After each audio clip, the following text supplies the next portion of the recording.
Bonjour à tous et à toutes.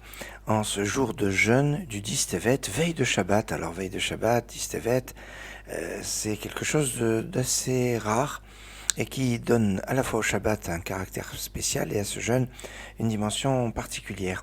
Et peut-être bon de revenir sur cet événement qui était ce jour, le début du siège de Jérusalem par le roi Nabuchodonosor. Mais est-ce qu'on connaît le nom du roi de Judée, le roi de Jérusalem qui était à cette époque? Eh bien, il s'appelle Tzidkiyahu. Tzidkiyahu, c'est Sédécias en français. C'est le troisième fils du roi Yoshiahu, le roi Yoshiahu, qui a été tué lors de la guerre de Megiddo. Et dans cette bataille de Megiddo, la 26e dynastie des pharaons va gagner les Judéens et le roi Yoshiahu va être tué à ce moment-là. Qui va lui succéder sera le roi Joachaz qui va rester que 3 mois. Après, ça va être son frère Joachim, mais que ça va mal se passer avec les autorités vassales.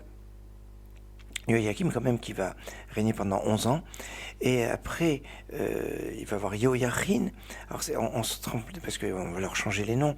Joachim va être envoyé en exil avec Mordechai qui va partir avec lui en exil avant la destruction du temple, et le roi de Babylonie va placer comme roi Matania, pas Natania mais Matania avec un mème au début, et qui va donc succéder à son neveu Joachim, et il va lui changer son nom de Matania en Tzidkiyahu, le roi Sédécias. Et c'est un petit peu remarquable parce que quand on a une mauvaise nouvelle, on fait un tzidukadin, on accepte le jugement, et le roi de cette époque s'appelle Tzidkiyahu. Le début du siège de Jérusalem, on le retrouve dans 2 textes qui rapportent cela. Dans le 2e livre des rois, au chapitre 25, verset 1, on dit qu'il a construit un mur autour de Jérusalem pour faire le siège de Jérusalem. Et dans Ézéchiel, au chapitre 24, verset 2, on dit Samar, Melech Bavel, le roi de Bavel, va faire le siège de Jérusalem.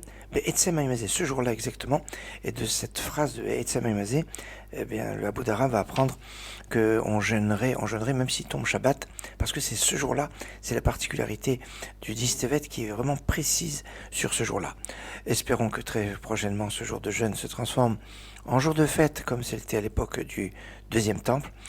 Pour l'heure, Shabbat Shalom, Git Shabbos, Shabbat Shalom, Umevorach. Da da da da da da da.